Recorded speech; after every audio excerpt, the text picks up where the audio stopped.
L'invité de ce vendredi soir, c'est Marlène Schiappa, secrétaire d'État à l'économie sociale et solidaire et à la vie associative. Bonsoir à vous. C'est très bien, vous vous croisez, vous saluez. Bonsoir et bienvenue sur ce plateau.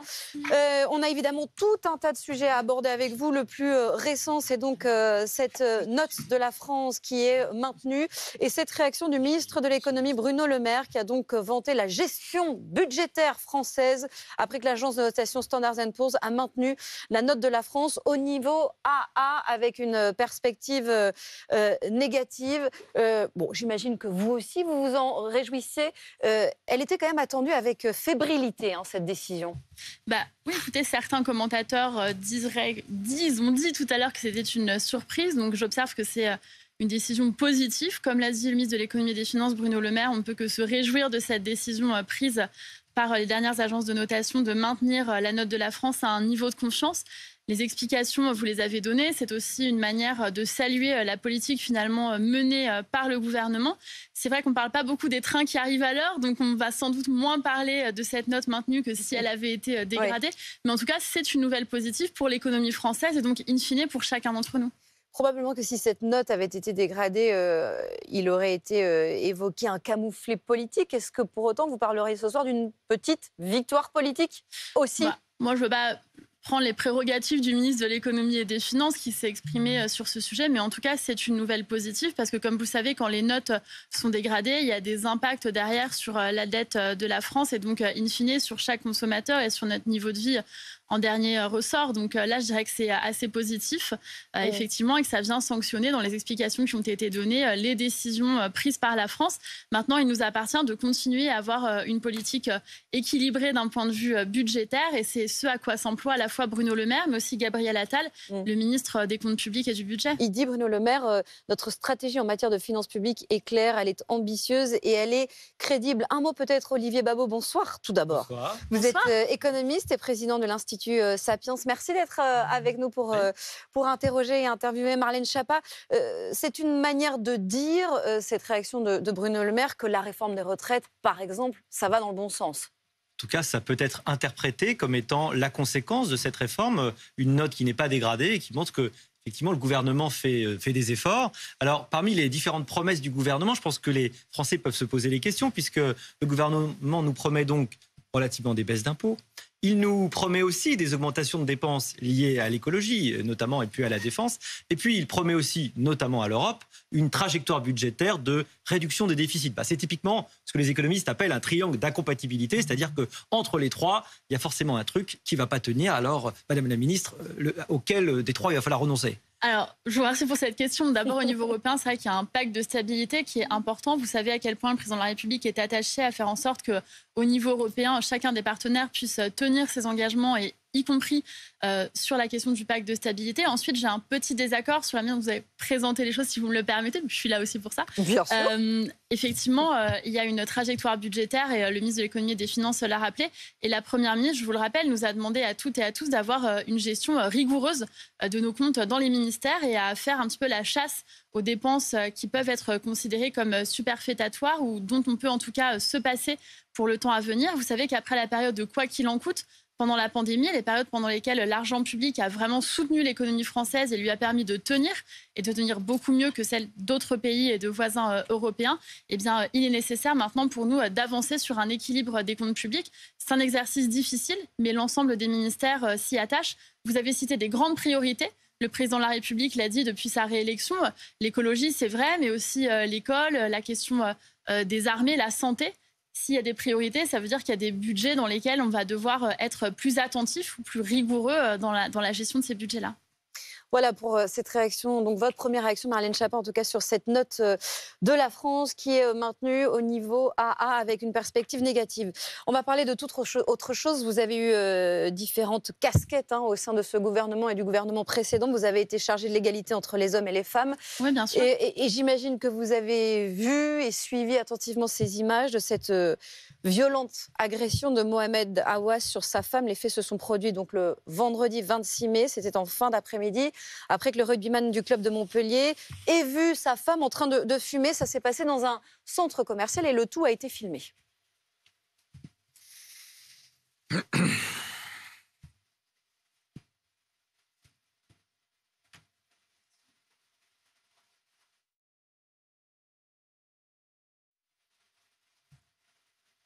J'allais dire, ces images, elles sont terribles, c'est presque trop faible. En fait, vous, qu'est-ce que vous diriez? Qu'est-ce que vous êtes dit en les voyant, ces images? Moi d'abord, je n'avais pas vu ces images, j'avais entendu bien sûr les faits et j'ai suivi surtout ce qui s'est passé au moment de la condamnation et les prises de parole des uns et des autres.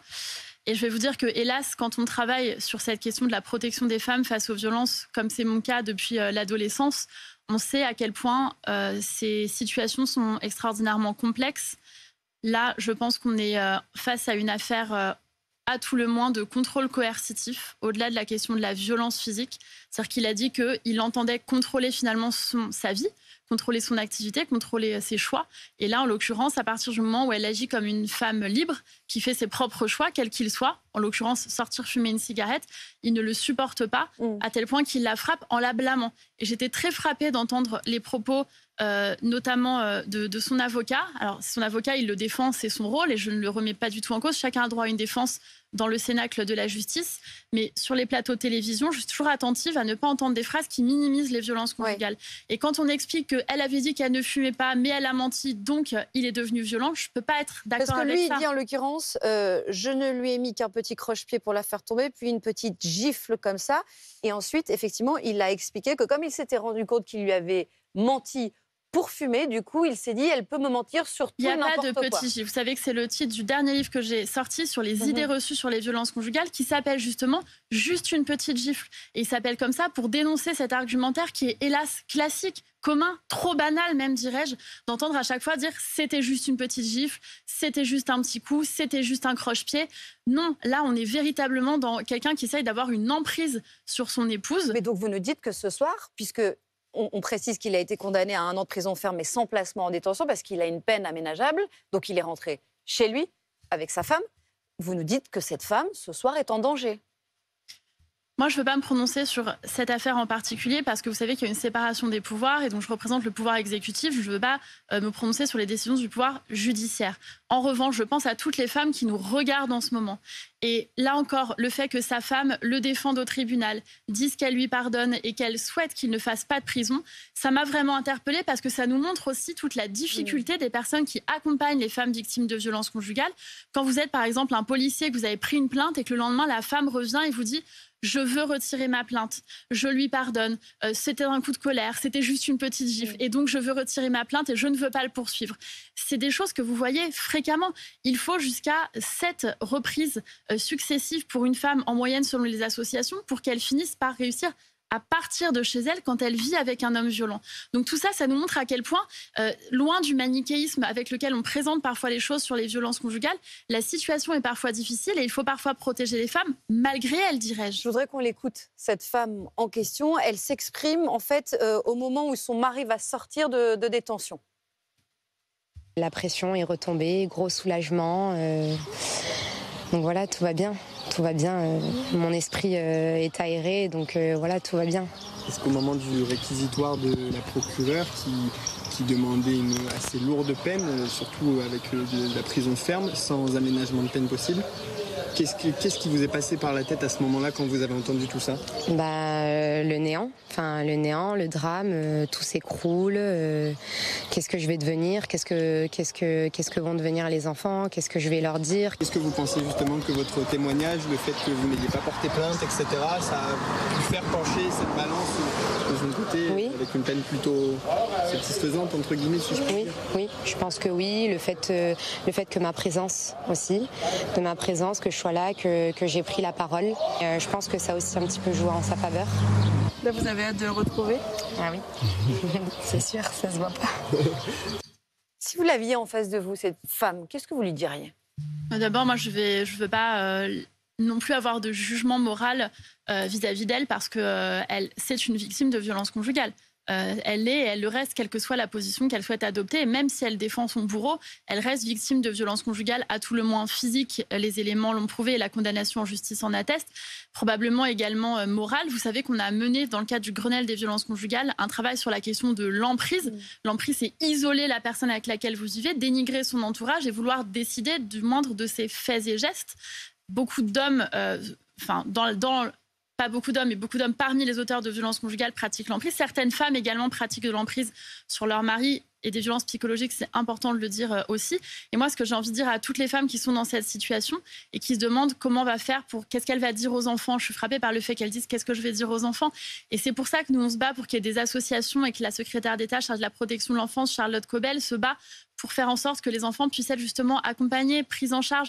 C'est pour ça que ma collègue, la ministre Isabelle Rome, développe aussi davantage de foyers pour pouvoir accueillir les femmes victimes de violences conjugales, qu'elles aient un endroit où aller et qu'elles ne disent pas en sortant « je ne sais pas où aller ». Ça me semble fondamental. Et moi, j'ai envie de dire à toutes les femmes qui vivent des violences conjugales comme ça, eh bien, partez. On sera là avec vous, des associations seront là avec vous pour vous aider, donc, mais partez dès le premier coup. En l'espèce. Jean-Sébastien. Oui, Madame la Ministre, c'est une grande cause, une priorité de ce quinquennat, la lutte contre les violences faites aux femmes. Il y a des choses incontestablement qui ont été faites, vous en avez cité certaines. Comment expliquez-vous malgré tout que par rapport à l'Espagne, qui a réussi à redresser une situation qui était peut-être pire que la situation que nous connaissons en France, mais qui a obtenu des résultats positifs assez rapidement, comment expliquez-vous qu'en France, nous n'y soyons pas encore parvenus ? Plusieurs choses. D'abord, c'est vrai que le cas de l'Espagne est très intéressant. Je l'ai étudié de très près. D'abord, l'Espagne a commencé ce travail à partir de 2004. Avec une grande loi cadre, et c'est devenu une priorité nationale transpartisane, dirais-je, dès 2004, parce qu'il y a eu justement un fait médiatique très important. Pour l'expliquer en quelques secondes, une femme est venue témoigner dans une grande émission de télévision espagnole des violences conjugales qu'elle avait vécues, et peu après, elle a été tuée par son mari. Et donc, ça a ému toute l'Espagne, et il y a eu un pacte de l'ensemble des partis politiques et de l'ensemble des collectivités et de l'État. Donc, l'Espagne est en avance sur nous dans le temps, puisque c'était devenu une grande cause à partir de 2017 uniquement. L'Espagne a travaillé depuis 2004 sur la définition des féminicides, sur les questions d'emprise que j'évoquais à l'instant, sur des tribunaux spécialisés qu'Éric Dupond-Moretti vient d'annoncer sur la question des pôles spécialisés sur les violences intrafamiliales. Donc on a effectivement du retard dans le temps et on n'a pas encore en France ce consensus de la société. Et les réactions à la fois au moment de l'affaire Quatennens mais aussi au moment de cette affaire nous montrent à quel point il n'y a pas de consensus dans la société française face aux violences conjugales, puisque nous trouvons toujours des personnes dans le débat public pour les minimiser ou pour les excuser, parfois même les victimes elles-mêmes de ces violences. C'est intéressant que vous citiez l'affaire Quatennens, c'est cette affaire dont on parle précisément en ce moment. Pour vous, on a affaire à la même chose? Non, je ne dis pas que ce soit la même chose, mais je dis que c'est la dernière fois que médiatiquement vous avez eu... Pourquoi on parle de violence conjugale? Parce que ça concerne là des hommes qui ont une notoriété, qui ont une assise dans la société, et c'est pourquoi on en parle dans les médias. Il y a de nombreux féminicides, des centaines de milliers d'interventions. Vous savez, les policiers et les gendarmes interviennent à 200 000 reprises par an sur des questions de violence intrafamiliale. Donc il y en a tous les jours. On en parle quand ce sont des affaires médiatiques. Et quand ce sont des affaires médiatiques, il y a parfois des prises de parole pour minimiser ces violences. C'est ce que je dis, je ne fais pas de parallèle entre les deux affaires. Mais dans les deux cas, il y a des condamnations. François? Oui, il y a, bonsoir, il y a à la fois des éléments, des actes répréhensibles, et puis, vous le disiez très justement, aussi des conceptions.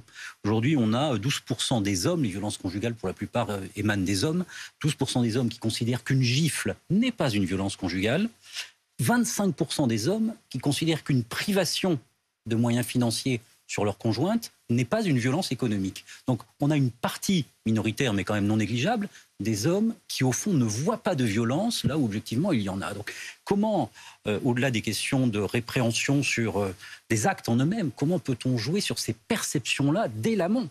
Vous parlez du livre que vous avez écrit. Enfin, il s'agit au fond, dès en amont, de pouvoir convaincre des gens qu'il y a certains actes qui relèvent de fait de la violence, alors qu'à leurs yeux, manifestement, il ne s'agit pas de violence. Pas sûr que les tracts, ça suffise. Bien sûr, mais vous avez raison de le mentionner et je vous remercie de le faire parce que ma conviction personnelle, c'est qu'on a besoin que des hommes s'expriment aussi sur ce sujet. Les violences conjugales, ça ne peut pas être un combat des femmes contre les hommes. L'immense majorité des hommes ne sont pas violents vis-à-vis de leur conjointe, leur compagne, leur petite amie ou même leurs enfants. Et donc on a besoin aussi d'entendre cette parole masculine, qu'elle émane du pouvoir politique, des journalistes ou de toute personne qui a accès à la parole publique. Moi, je crois que c'est un combat sociétal. Je crois qu'il passe par de la communication. Ça m'a été reproché, ça me l'est encore, de trop communiquer. Mais je crois qu'on ne communique jamais trop. Par exemple, au moment du meurtre d'Alexia Fouillot par Jonathan Daval, je dis à ce moment-là que c'est un féminicide. Je suis à ce moment-là très brocardée pour l'avoir dit. Et finalement, c'est un mot aujourd'hui qu'on utilise. Donc moi, je remercie toutes les personnes qui prennent la parole sur ces sujets. Vous avez des avocates, par exemple. Vous aviez Maître Steyer récemment sur ce plateau, qui est spécialiste de ces questions. Et puis des responsables politiques, quel que soit leur bord politique, qui prennent la parole sur ce sujet pour essayer de sensibiliser la société. Peut-être une dernière chose, je voudrais lancer... parler des tracts, parce que pour ceux qui ne suivent pas l'actualité, il se trouve que ces derniers jours, il y a des tracts qui ont été distribués dans la rue précisément pour sensibiliser sur ces questions des violences faites aux femmes et notamment au harcèlement dans la rue. Ce sont déjà des mécoms de que faire par les initiatives du ministère de l'Intérieur. Est-ce que c'est à la hauteur de l'enjeu? Vous parliez de la différence et du retard qu'on a par rapport à l'Espagne. Oui, mais là, les tracts, c'est vraiment moi, j'ai passé 2 ans et demi au ministère de l'Intérieur. Et beaucoup saluent pour le coup le fait qu'il y a eu vraiment des choses qui ont été mises en place au moment où vous êtes passé par ce ministère. Est-ce que vous auriez porté cette histoire de tract? Mais moi, je pense qu'il ne faut pas prendre les choses séparément. Ce qui se passe au ministère de l'Intérieur en ce moment, c'est une petite révolution sur les violences intrafamiliales.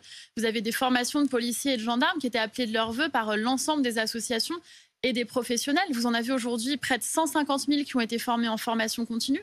Désormais, grâce à ce que nous avons fait avec Gérald Darmanin, il y a des formations et des modules en formation initiale face aux violences conjugales.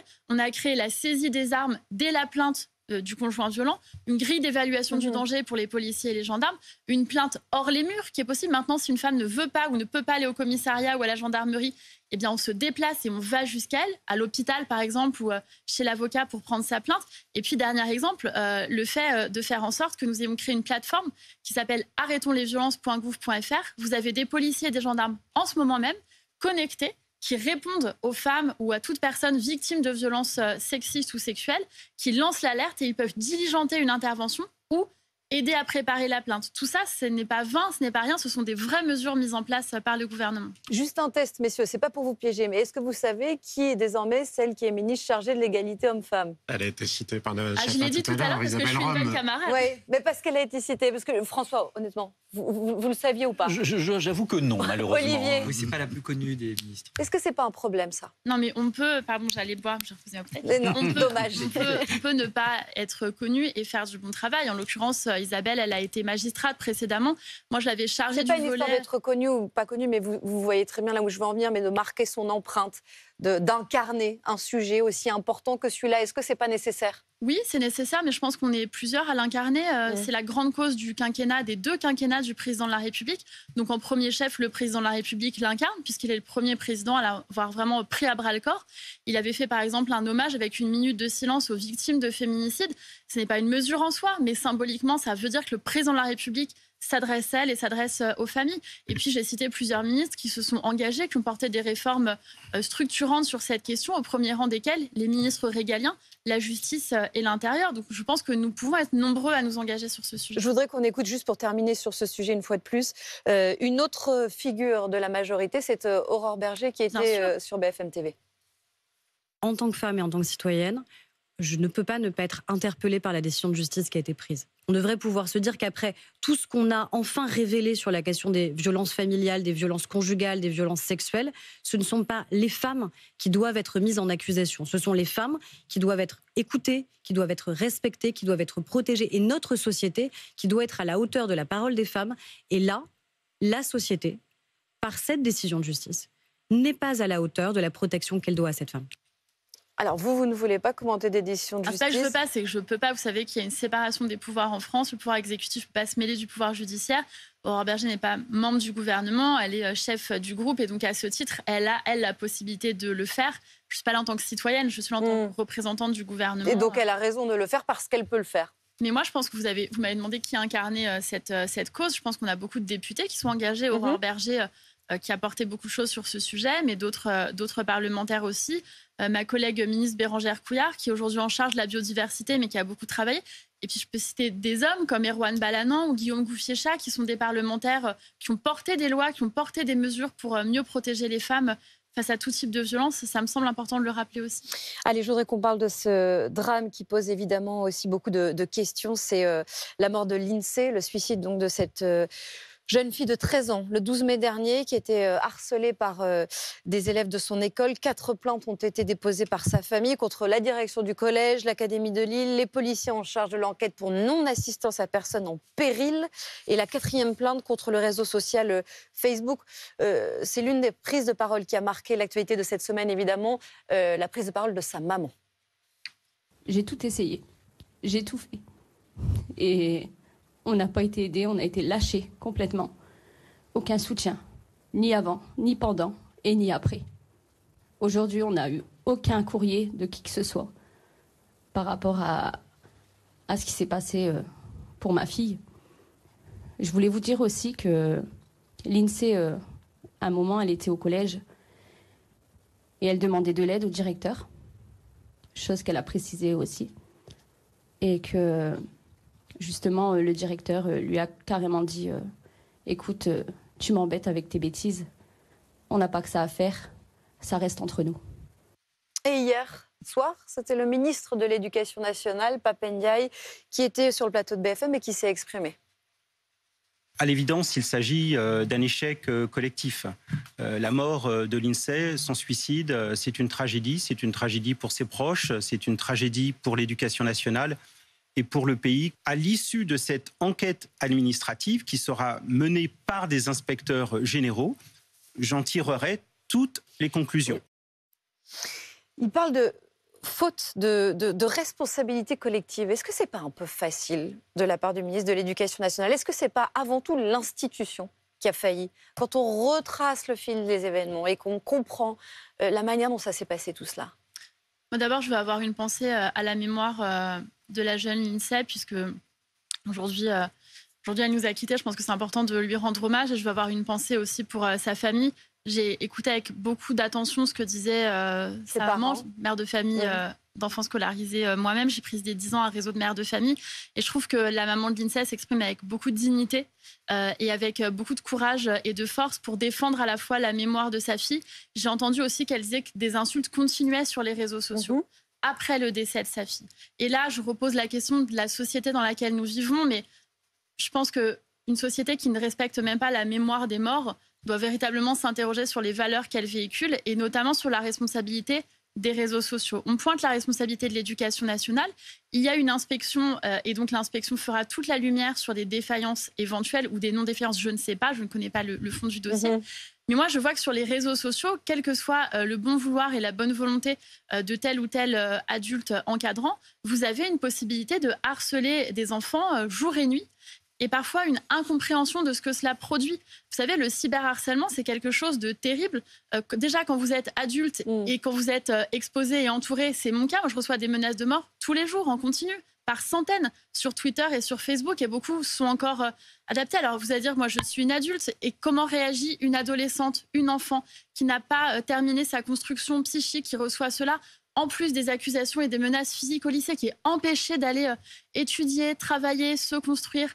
Moi, j'avais créé au ministère de l'Intérieur le comité des parents contre le harcèlement, où on avait mobilisé justement des associations de parents, des gendarmes et des policiers, et l'Éducation nationale avec Jean-Michel Blanquer à l'époque, pour justement se poser la question de qui peut agir, pour qu'on ne se renvoie pas la responsabilité, et de dire maintenant on peut déposer plainte, il y a un délit de harcèlement scolaire, mais qu'est-ce qu'on fait avant d'en arriver à la plainte? Comment on peut agir?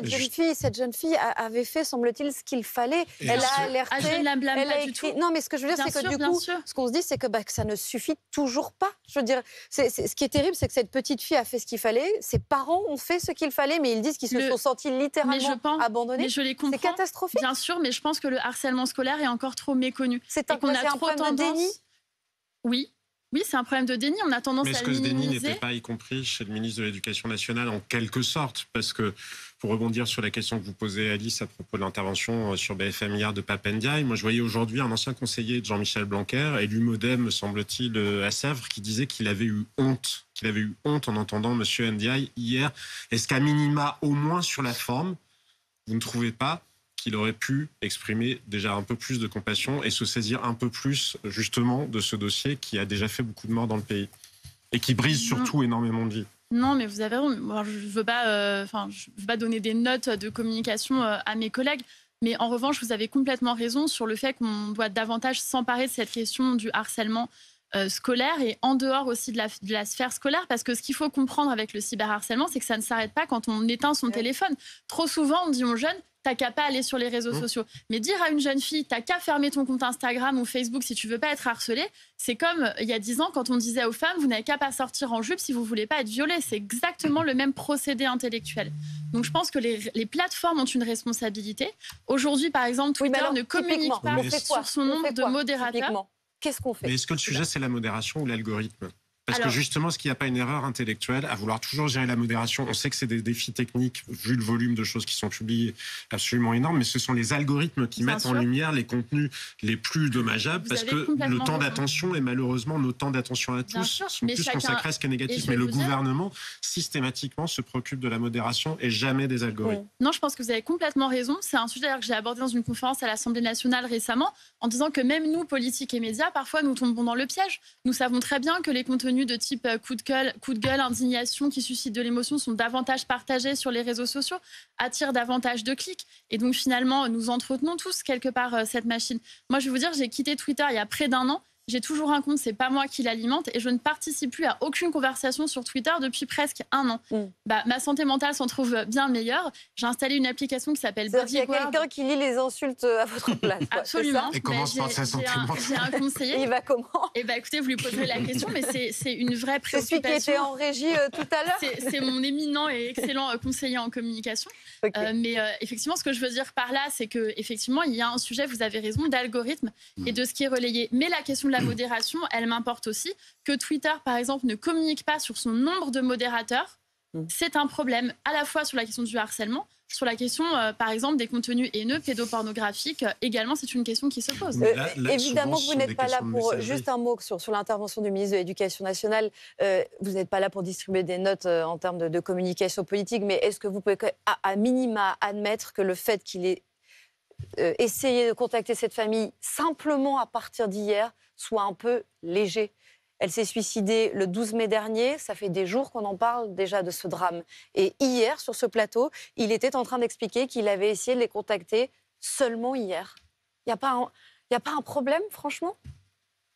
Non, mais honnêtement, je ne sais pas. Je ne sais pas quelles sont les démarches qui ont été entreprises. Et je veux pas... Enfin, moi, je veux respecter le temps du deuil et je ne veux pas rentrer dans telle ou telle polémique d'une manière ou d'une autre sur ce sujet-là.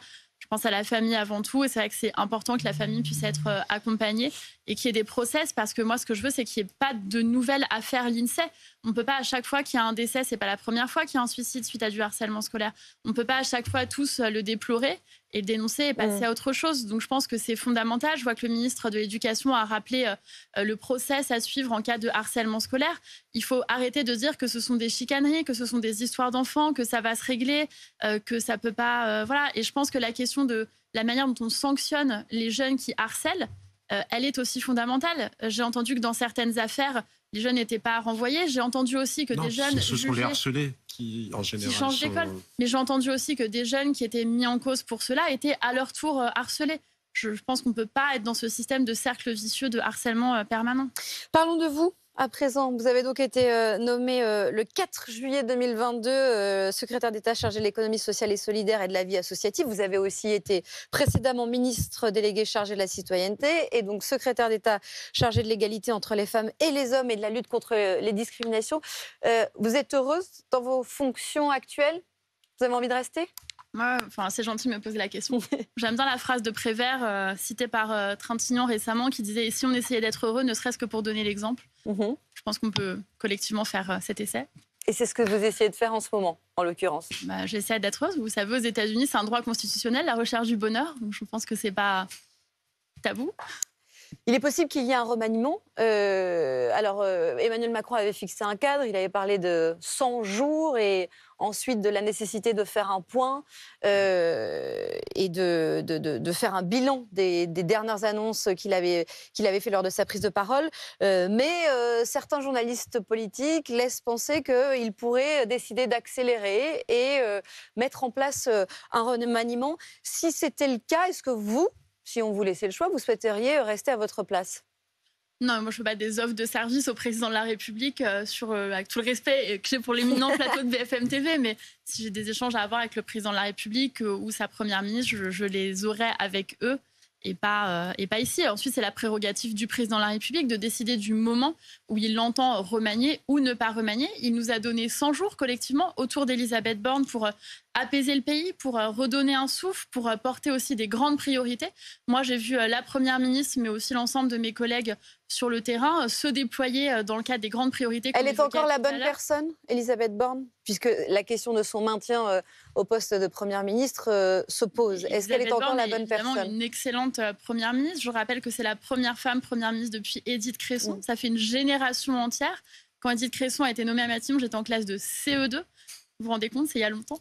Et aujourd'hui, on a une femme à Matignon. Je crois que c'est important. Et je crois que vous avez un gouvernement qui est au travail. Est-ce que c'est pas parfois sexiste de la réduire au fait qu'elle est une femme ? Parce qu'on a entendu parfois qu'il fallait absolument qu'elle batte le record d'Édith Cresson, mais c'est la réduire au fait qu'elle soit une femme, pas au fait qu'elle soit une personne. Alors j'ai commencé par dire que c'était une très bonne Première ministre. Non, pas forcément vous, mais la manière dont les commentaires ont été menés sur le fait qu'elle soit une femme, on la ramène toujours à ça. Il ne faut pas la virer parce que c'est une femme, mais c'est sexiste. C'est pas ce que... Enfin, vous avez raison de le souligner. Ce que vous disiez, mais c'est ce qu'on a entendu. En tout cas, à tout le moins, c'est essentialisant et essentialiste. Mais c'est pas l'argument que j'utiliserais. Mais néanmoins, c'est pas anodin. Dans un pays où on a dû attendre plus de 30 ans pour avoir une femme à Matignon, c'est pas anecdotique que ce soit une femme Première ministre. Et ensuite, une fois encore, c'est la prérogative du président de la République de choisir son Premier ministre, le gouvernement composé avec le Premier ministre auquel il a envie de confier des responsabilités. C'est à nous de faire nos preuves et je trouve ça très sain en démocratie et très normal qu'on soit régulièrement évalué, challengé et qu'on change aussi les équipes de temps en temps, bien sûr. Mais vous, aujourd'hui, vous souhaitez qu'elle reste ? Parce qu'en l'occurrence, certains ministres demandent son départ. Alors, ils ne sont pas cités, évidemment, mais c'est ce qui est raconté dans un article du Figaro Magazine. Il y a des ministres qui demandent qu'il y ait un remaniement le plus vite possible et qu'il y ait un changement de Premier ministre. C'est pas très sympathique. C'est pas très sympa.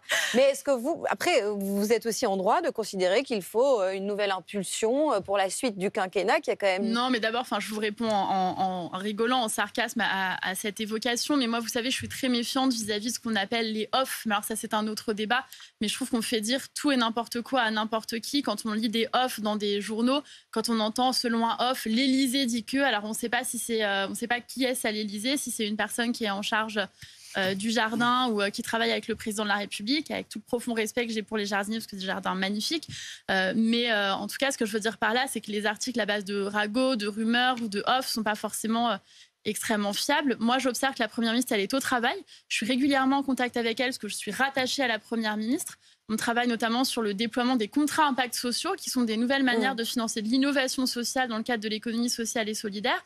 Elle est exigeante, elle a des niveaux d'attente et d'exigence élevés vis-à-vis de son gouvernement et je pense qu'elle a raison de les avoir. Indépendamment de la personne d'Elisabeth Borne, si on raisonne politiquement, est-ce que vous pensez par exemple qu'une autre personnalité, peut-être venue d'un autre parti pour essayer d'agrandir la majorité, ce serait une bonne idée ? Et où est-ce que ce serait faisable à vos yeux d'ailleurs, tout simplement ? Sauf s'il y a eu une élection pendant la nuit et que je n'ai pas été informée. Je ne suis pas président de la République. Et donc, c'est constitutionnellement... Une analyse politique. Bien sûr, vous avez raison. J'ai une analyse politique. Mon analyse, c'est que c'est une prérogative du président de la République et que le bruit fait par les propres membres du gouvernement n'aide pas à ce qu'on conduise l'action de l'État. On a des actions urgentes et importantes à mener sur l'écologie. Le président de la République a encore fait des annonces importantes aujourd'hui sur la question des forêts qui sont liées à la question du dérèglement climatique très intrinsèquement. Il avait fait des annonces précédemment sur la question du plan eau. Donc on voit à quel point le président de la République s'engage personnellement sur la question de l'écologie, de la protection face au dérèglement climatique. C'est ça qui me semble important à retenir dans l'actualité. On ne vous fera pas parler d'Elisabeth Borne. En tout cas, je viens d'en parler très longuement et très positivement. Non, mais de ce remaniement, on n'essaie pas de faire, on n'essaie pas de vous faire dire des choses que vous ne pouvez pas dire, mais c'est important de comprendre aussi de quelle manière cette deuxième partie du quinquennat, si remaniement il y a, devrait être incarnée. Mais en tout cas, pour vous, en l'état, Elisabeth Borne en tout cas, est nous, la on bonne est au personne. Travail. Moi, ce que je vous dis, c'est que là, autour d'Elisabeth Borne, on est une équipe, on est au travail, on est actif. Alors, peut-être parfois pas assez, peut-être parfois trop. En tout cas, on est sur le ballon, sur nos dossiers. Il y a une enquête sur vous qui est publiée dans les colonnes de Libération. Vous l'avez lue ? J'ai parcouru, je la lirai demain. Ils ne sont pas très nombreux quand même au sein du gouvernement à monter au créneau pour vous défendre. Moi, je trouve pas. J'ai quand même été défendue par Olivier Véran, le porte-parole du gouvernement, Gérald Darmanin, le ministre de l'Intérieur, Éric Dupond-Moretti, ministre de la Justice, Bruno Le Maire, ministre de l'Économie et des Finances, Sarah El Haïry, cadre du MoDem important, Stanislas Guerini, ministre de la fonction publique. J'ai des paroles très aimables prononcées à mon endroit par le secrétaire général de l'Élysée, Alexis Collère, et même par le président de la République. Moi, je trouve plutôt bien défendue. D'ailleurs, la couverture dit qu'elle est protégée par l'Élysée. Donc, il y a pire comme critique que d'être protégée par l'Élysée. Oui, mais alors, ça, vous citez l'article dans son intégralité sur tout un tas de sujets. Mais là, en l'occurrence, vous faites parler de vous depuis déjà quelques semaines, notamment... Quelques années, plutôt. Ou peut-être quelques années. Mais d'ailleurs, vous aimez bien ça, en fait, non? Oui, c'est pour ça que je me permets de vous reprendre. Mais est-ce que vous avez l'impression parfois qu'aujourd'hui, on vous reproche précisément ce pourquoi on vous a aussi fait venir dans ces gouvernements d'Emmanuel Macron? Je vais être très honnête avec vous, le point de vue des uns et des autres sur moi ne m'intéresse pas nécessairement. J'ai passé l'âge d'attendre la validation des uns et des autres. Je suis nommée par le président de la République dans quasiment tous ses gouvernements. J'étais là en 2017. J'ai fait la campagne en 2017 d'Emmanuel Macron à une époque où on n'était pas nombreux, où tout le monde pensait qu'Alain Juppé serait président de la République. Les gens nous chahutaient parce qu'on soutenait le candidat Emmanuel Macron. C'est une fierté pour moi d'avoir fait cette campagne et d'avoir fait 3 ministères, 6 ans, 2 quinquennats. Donc moi, je suis présente. Et après, vous savez, il y a une phrase qui dit « Je n'écoute pas les critiques de gens à qui je n'irai pas demander des conseils ». Donc, toutes les personnes que je n'aurais pas sollicitées pour avoir leur point de vue, je ne vais pas écouter leurs critiques gratuites. Et on sait que ce qui fait le pouvoir d'un ministre, c'est avoir autorité sur une ou plusieurs administrations centrales. Sauf erreur de ma part, il me semble que dans les postes auxquels vous avez nommé, vous n'avez jamais eu autorité, vous, sur une administration centrale, directement, ou en tout cas partagée avec d'autres. Mais est-ce que ça n'est pas frustrant, à minima, dans le secrétaire d'État que vous occupez à l'heure actuelle, justement, parce que, indépendamment de l'énergie que vous pouvez y consacrer, vous, ce qui fait l'action politique, c'est quand même précisément d'avoir cette courroie de transmission que représente une administration. Il y a plusieurs choses qui fait le poids d'un ministre. Il peut y avoir un poids politique, c'est un ministre qui est présenté à des élections, ou qui a mené des batailles et des campagnes pour lui-même ou pour le président de la République. Le poids médiatique, qu'on le veuille ou non, et c'est pas sur BFM qu'on va me dire le contraire, il importe aussi. Est-ce que votre parole imprime? Est-ce que les gens entendent ce que vous dites quand vous vous prononcez en soutien ou en défiance vis-à-vis de telle ou telle personne? J'ai la faiblesse de penser que ça compte aussi. Et quant aux administrations, j'ai autorité aujourd'hui sur 2 administrations. Le PSI, qui est une administration de Bercy sur l'économie et l'innovation sociale, et une administration sur la vie associative rattachée à la JEPVA, une direction de la vie associative et de l'éducation populaire. Quand j'étais au ministère de l'Intérieur, j'avais autorité sur de nombreuses administrations comme la DGEF, par exemple, la direction des étrangers en France, et d'autres organisations, et à l'égalité femmes-hommes également sur le SDFE, qui est une administration chargée de cela, et la DILCRA, qui s'occupe de la lutte contre les discriminations. Donc, j'ai piloté des administrations, on a porté des lois, j'ai représenté le gouvernement pour 37 lois lors du précédent quinquennat, avec succès. J'ai un taux de 100% de vote des lois que j'ai présentées si on veut faire de la performance. Donc, j'estime avoir ma modeste, bien sûr, à mon niveau. Je ne suis pas une ministre d'État, mais à mon niveau, j'estime apporter ma modeste pierre à l'édifice collectif. Oui. Le ministre de l'économie, justement, il a tenu à vous défendre, c'est vrai. Oui, vous voyez que je suis défendue par mes collègues. Liste. Non, mais je ne dis pas qu'ils sont contre vous, qu'ils sont tous remontés contre vous, mais on sent que c'est quand même un sujet un peu tabou, Marlène Schiappa, au sein du gouvernement. En tout cas, je trouve que c'est aussi ce qu'il ressort de cette enquête à lire dans Libération. Très bonne enquête par ailleurs. Le ministre de l'économie, voilà ce qu'il dit sur cette couverture, donc votre couverture dans le magazine Playboy. Elle est libre de poser comme elle le souhaite, si c'est un moyen de défendre une cause qu'elle a à cœur. Il rappelle que chacun occupe son temps libre comme il le veut. Et lui, par exemple, il a choisi la littérature. On en a aussi beaucoup parlé ces derniers temps. En tout cas, si c'était à refaire, vous le referiez, Playboy, sans hésiter? Non, mais je ne suis pas de nature à regarder le passé dans le rétroviseur ou avoir des regrets. Donc moi, je remercie chaleureusement Bruno Le Maire pour son soutien. Je vous disais tout à l'heure, Gérald Darmanin aussi m'a soutenu. Vous êtes posé la question. Vous vous êtes dit, est-ce que je le referais si je pouvais revenir en arrière? Est-ce que vraiment je le referais? Est-ce que vraiment c'était le bon choix? Non, c'est pas du tout mon état d'esprit. Vous savez, moi, je suis assez fataliste. Je pense que dans la vie, les choses arrivent pour une raison. Voilà, chacun son état d'esprit. Et donc, je ne corrige jamais le passé. J'ai pas de regrets. Vous savez, c'est la phrase de Jean Jaurès qui dit qu'il faut n'avoir aucun regret pour le passé et que de l'espoir pour l'avenir. Donc, je me situe dans cette approche. Et ce qui est intéressant aussi dans cette enquête de Libération, c'est que ça raconte que ça faisait un moment que vous en aviez envie de faire, de passer le Rubicon, de faire cette une de Playboy. Qu'est-ce qui a fait qu'à un moment donné, vous êtes dit « Ok, c'est bon, j'y vais ». Non, mais c'est vrai, je vous réponds, mais après je ne vais pas parler de Playboy jusqu'à mes 107 ans. Mais j'ai pas encore 107 ans. Mais en fait, oui, j'avais été approchée quand j'étais au ministère de l'Intérieur et je ne l'avais pas fait à l'époque puisque j'étais en train de travailler sur des sujets durs, sur la question du terrorisme, sur des féminicides, sur des sujets qui ne se prêtaient pas à ce type de communication à ce moment-là. On sortait juste de la pandémie. Et donc, il était décidé à ce moment-là que je ne le faisais pas au ministère de l'Intérieur, mais que dans un avenir, quand je ferais autre chose, que j'exercerais d'autres fonctions, ce serait un moyen de passer des messages et d'aller défendre, effectivement, pour ceux qui ont lu l'interview, qui fait une douzaine de pages, où je défends le bilan du président de la République et surtout la question de la protection des femmes et de la liberté des femmes.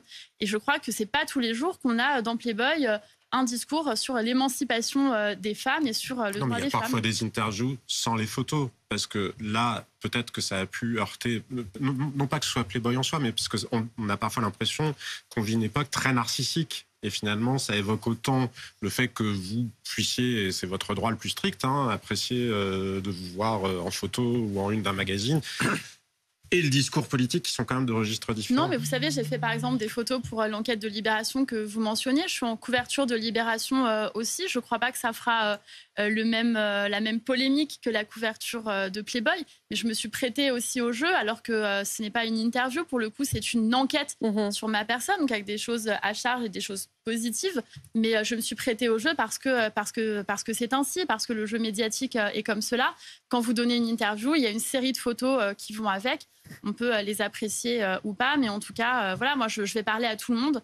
Je pense que c'est ce qui me caractérise. Je suis allée sur le plateau de Cyril Hanouna, au débat de valeurs actuelles à la Convention des droites. J'ai débattu face à Éric Zemmour, face à Marine Le Pen. Je suis allée à l'Université d'été de la France Insoumise. Et d'ailleurs, ça a donné des idées à d'autres membres du gouvernement, en l'occurrence. Bien sûr. Écoutez, honnêtement, j'ai défriché une manière. D'ailleurs, je crois qu'on fait dire au président de la République, je ne sais pas si c'est lui qui l'a dit ou pas, mais en tout cas, dans cet article qu'on salue, dans cet article de Libération, il est dit au moins Marlène va braconner sur des terres jusqu'à présent sur lesquelles personne n'est allé. Donc j'essaye d'avoir une nouvelle manière de parler à tous les Français, de dire qu'il y a des gens qui ne regardent pas les émissions politiques, ce ne sont pas des sous-citoyens.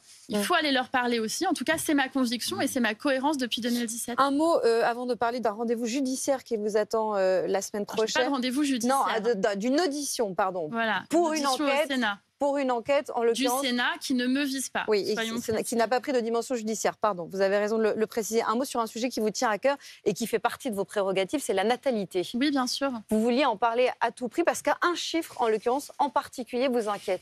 Mais écoutez, moi, en tout cas, j'ai fait partie des gens j'imagine que nous sommes plusieurs, qui ont fait remonter des propositions à l'Élysée sur les questions de la relance de la natalité. C'est un sujet qui me tient à cœur. On l'a dit, j'ai présidé une association de mères de famille pendant 10 ans. Et moi, je pense que dans le débat public, on ne prend pas la natalité par le bon bout de la lorgnette, si vous me passez cette expression. Très souvent, quand on parle relance de la natalité, on va parler allocation familiale. Mais je pense qu'il n'y a pas un couple qui fait un tableur Excel pour se dire si j'ai 34,17 € de plus par trimestre, faisons le petit troisième. Donc je pense que la relance de la natalité, ça passe surtout par la relance de la confiance. Par exemple, pour les jeunes générations, apporter des réponses à l'éco-anxiété. Pour d'autres générations, apporter des réponses à la question de l'inflation, de la confiance dans l'avenir, travailler sur les questions de l'infertilité, la prise en charge des traumas périnataux, les fausses couches, les deuils périnataux qu'on peut-être ne prend pas assez bien en compte psychologiquement à l'heure actuelle et qui retardent des projets de grossesse. En tout cas, je pense qu'il y a effectivement du travail à mener pour relancer la natalité autrement qu'avec une approche comptable. Sur ce sujet, Olivier. Oui, c'est intéressant, évidemment, votre approche. Alors, on peut noter que ce recul de natalité, malheureusement, c'est un fardeau qui est partagé quasiment par tous les pays développés, d'autres beaucoup plus que nous, comme le Japon ou la Corée. Alors, est-ce que c'est donc des pays qui ont des cultures différentes? Est-ce qu'il n'y aurait pas, puisqu'on parlait quand même aussi de tableau Excel, un problème immobilier assez profond dans la capacité des familles à se projeter dans le fait d'avoir un enfant qui prend plus de place? Est-ce que finalement le nœud, au-delà des choses évidemment très importantes que vous avez soulignées, un nœud très important ne serait pas celui d'arriver enfin à donner accès à un immobilier moins cher? Là, ça veut dire qu'on en est très très loin, malheureusement, évidemment. Je suis complètement d'accord avec vous. Et je mettrais avec l'immobilier tout ce qui est organisationnel. Parce que parfois, vous avez des gens qui vous disent « j'ai un projet d'enfant, mais si je dois changer de voiture, déménager, trouver un mode de garde, ça va être compliqué ». Donc, je dirais l'immobilier, je dirais aussi la question de l'accès au mode d'accueil, des crèches. Je suis allée soutenir une crèche associative parce que c'est un modèle de garde d'enfants non lucratif qui permet, avec un modèle associatif de l'économie sociale et solidaire, de proposer des modes d'accueil pour les enfants. J'invite les entreprises à faire appel à des crèches associatives quand elles le peuvent pour proposer à leurs salariés des modes de garde. Parce que c'est vrai que cette angoisse, particulièrement chez les femmes, de se dire s'il n'y a pas de mode d'accueil, je devrais arrêter de travailler pour prendre en charge les enfants, eh bien, elle est très présente et elle peut freiner des projets de bébés. C'est d'ailleurs pour ça que le président de la République a allongé le congé paternité, qui permet aujourd'hui aux jeunes pères de s'engager dans la famille. Ça n'a pas marché en Scandinavie. Pardon ? Moi, je suis plus convaincu par votre première explication, justement, sur peut-être la crise de confiance dans notre avenir, parce qu'en Scandinavie, les congés paternité, les accueils en crèche, toutes les dispositions visant, et ça ne veut pas dire d'ailleurs qu'il ne faille pas le faire, évidemment qu'il faut aider les femmes à pouvoir poursuivre leur carrière, ou les familles de manière générale à accueillir des enfants, mais ça n'a pas suffi. La natalité en Scandinavie est en baisse drastique. Non, vous avez raison, ça ne suffit pas en soi. Vraiment, cette question de confiance, j'en suis vraiment persuadée. Vous savez, il y a un livre de la philosophe Eliade Abécassis qui s'appelle « Un heureux événement ». Elle dit qu'on fait des enfants par amour, par ennui ou par peur de la mort. Et elle développe le fait que la confiance dans l'avenir est vraiment un moteur pour faire des enfants. Et je pense que c'est vraiment un sujet intime et personnel et pas juste un sujet macroéconomique. Un mot quand même sur ce rendez-vous donc, qui vous attend la semaine prochaine, en l'occurrence devant la commission d'enquête sénatoriale. Du Sénat, absolument. Sur le fond, Marianne, alors je vais essayer de rappeler en quelques mots ce que c'est. Vous l'avez lancé, ce fonds, c'était le 20 avril 2021, après la mort de Samuel Paty. L'idée, c'était de mieux lutter contre la propagande islamiste. C'est ça. Et cela en finançant des associations qui parlent aux jeunes sur le modèle anglais. C'était aussi ça qui était expliqué exactement, à l'époque. c'était l'objectif. Ce qui pose question aujourd'hui, c'est le choix de ces associations et les conditions dans lesquelles elles ont été rémunérées. Cette semaine, les représentants des 2 associations qui ont touché le plus de subventions, en l'occurrence plus de 300 000 €, ont été auditionnés par le Sénat. La présidente de Reconstruire le commun assure que la convention signée pour obtenir les subventions ne prévoyait pas de conditions liées à notre ligne éditoriale. C'est ce qu'elle a dit. Elle dit même on ne nous a jamais demandé de faire du contenu politique. Sauf que Christian Gravel, qui lui pilotait le comité interministériel du fonds, a assuré le contraire. Donc qui a raison ? Écoutez, moi, je ne suis pas président de la commission d'enquête, mais je vous remercie parce que vous avez présenté exactement les enjeux. Et je vous dis que je vous remercie parce que certains de vos confrères ou consoeurs ne l'ont pas fait. On a vu des bandeaux ou des commentaires disant que je serais accusée de détournement. Ce n'est pas le cas. D'ailleurs, aujourd'hui, j'observe que plus personne ne le dit parce que, dois-je le rappeler, j'ai évidemment pas pris un seul centime d'euro sur ce fonds Marianne. On m'a accusé ensuite d'avoir favorisé des amis, ce qui est une accusation ubuesque dans la mesure où je n'ai aucun ami, aucun associé, aucun proche parmi aucun des lauréats du fonds Marianne. On m'a dit que j'aurais été amie avec l'un des dirigeants associatifs. Lui-même a dit sur le plateau de BFM TV, je ne suis pas un ami de Mme Schiappa, je n'ai pas son numéro, j'ai jamais bu un verre ou déjeuné avec elle. Et il a même ajouté, je suis plutôt amie avec Anne Hidalgo. Alors, ce sont ses propos en tout cas. Moi, je n'ai absolument aucun ami parmi aucun des lauréats du fonds Marianne. Eh bien, il m'appartient pas de le dire parce que je ne suis plus en charge du contrôle du CIPDR depuis maintenant plus d'1 an. Donc moi, j'ai demandé à ce que des contrôles soient faits sur la bonne utilisation de ces subventions. Ils m'ont été remontés et j'ai donné à la commission tous les documents qui prouvent que j'ai bien demandé à ce que des contrôles soient effectués. À partir de juin 2022, je ne suis plus ministre et je ne sais pas comment les contrôles ont ensuite été effectués pour la suite.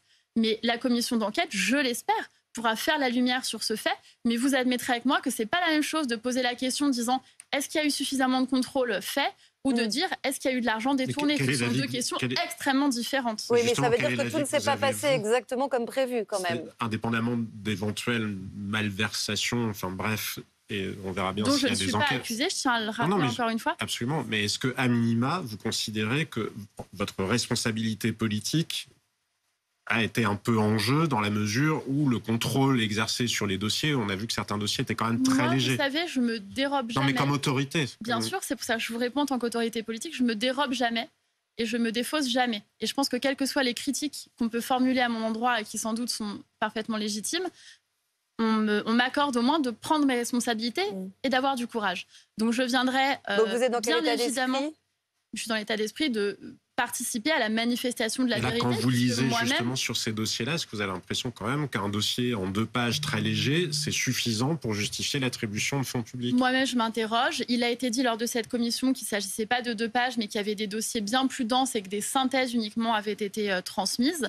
Ensuite, moi, je veux dire, en ce qui concerne cette association spécifiquement Reconstruire le commun, je n'ai non plus aucun ami dans cette association. Néanmoins, je voudrais les défendre. Pourquoi ? Parce que c'est une association qui a été créée par des jeunes qui se sont dit qu'ils avaient envie de lutter contre la radicalisation et de faire en sorte qu'il n'y ait pas davantage de jeunes qui partent en Syrie ou qui se radicalisent, mais au contraire, qu'il y ait des jeunes qui puissent aiguiser leur esprit critique et peut-être même s'engager politiquement, quel que soit leur bord politique. Et moi, des jeunes qui font ça, qui ont 25-30 ans et qui ne sont pas dépolitisés, et contrairement à ce qu'on dit parfois de la jeunesse, et qui au contraire s'engagent, et ben même s'ils le font pas bien, même s'il y a des erreurs, et ils devront en rendre compte, et ils sont en train d'en rendre compte, eh bien je suis pas favorable à ce qu'il y ait une forme de lynchage à leur endroit. On a parlé de cyberharcèlement tout à l'heure. Le fait que ces jeunes soient aujourd'hui menacés de mort juste pour avoir tenté de mener une action en ligne sur la déradicalisation, je ne peux pas le cautionner. Merci beaucoup, Madame la Ministre. C'est moi qui vous remercie. Merci Marlène Schiappa d'avoir été avec nous ce soir sur le plateau de Week-end Direct.